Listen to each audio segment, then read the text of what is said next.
All right, it's time to talk about thermoregulation. Ready? All right, standards and objectives, pause, peruse. Negative feedback. So this should be familiar to you, hopefully. Remember, it's a way to counteract a stimulus and bring the body back to homeostasis. It's very common, and usually it maintains a normal range, not a specific set point. It's not like 107, it would be like 110 to 120. Okay, so a range, not a specific number. Like for example, blood pH is between 7.35 and 7.45. Okay, so the body's going to maintain it between that range. So examples of negative feedback include maintaining blood sugar, maintaining body temperature, maintaining blood pressure, maintaining blood pH, so much more. Okay, but negative feedback. It's the more common type of feedback that returns the body to homeostasis. And what we're talking about, thermoregulation, has to deal with negative feedback and trying to maintain homeostasis. So negative feedback helps maintain homeostasis. It maintains normal body temperature, in this case, what we're talking about in this lesson. What does evaporative cooling mean? So think about it.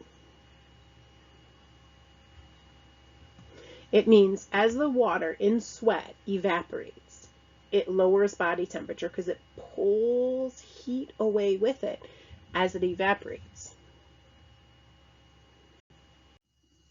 Let's talk about sweating.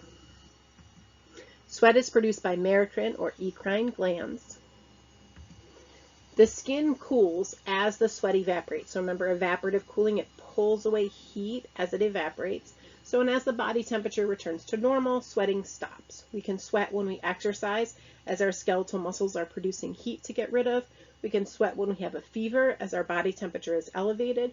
We can also sweat for other reasons like nervousness, but we're going to primarily talk about sweating in terms of trying to lower body temperature. Okay, what about excessive sweating? So say you exercise for too long of a period of time and you continue to sweat, or you have a fever for an extended period of time, okay? Or you have a disorder which causes excessive sweating. What happens? Well, sweating excretes water and electrolytes. So excessive sweating can lead to dehydration, meaning too much water is being released, and also an electrolyte imbalance, which can affect everything from heart functioning to nerve to muscle functioning. Why can excessive sweating be dangerous? Well, dehydration and electrolyte imbalance. So it's something that you definitely want to be aware of. Vasoconstriction. Blood vessels in the dermis, remember those are like bigger blood vessels that are in the hypodermis. The dermis does have small blood vessels, but they constrict. It helps to conserve body heat. The skin may feel cooler as a result. Vasodilation, on the other hand, the blood vessels in the dermis increase in diameter. They dilate. And this helps remove excess body heat. And the skin may feel warmer to the touch in this case.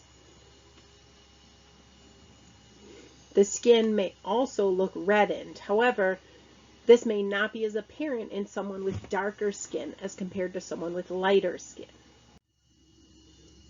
What causes cyanosis? So, do you remember what cyanosis is? Vasoconstriction. So that's a bluish tint to the skin, often seen around the lips or at the nails. And what causes erythema, which is redness. Again, this may not be as apparent in someone with darker skin than someone with lighter skin, but that's vasodilation, erythema, redness of the skin. And there you have it. That's thermoregulation.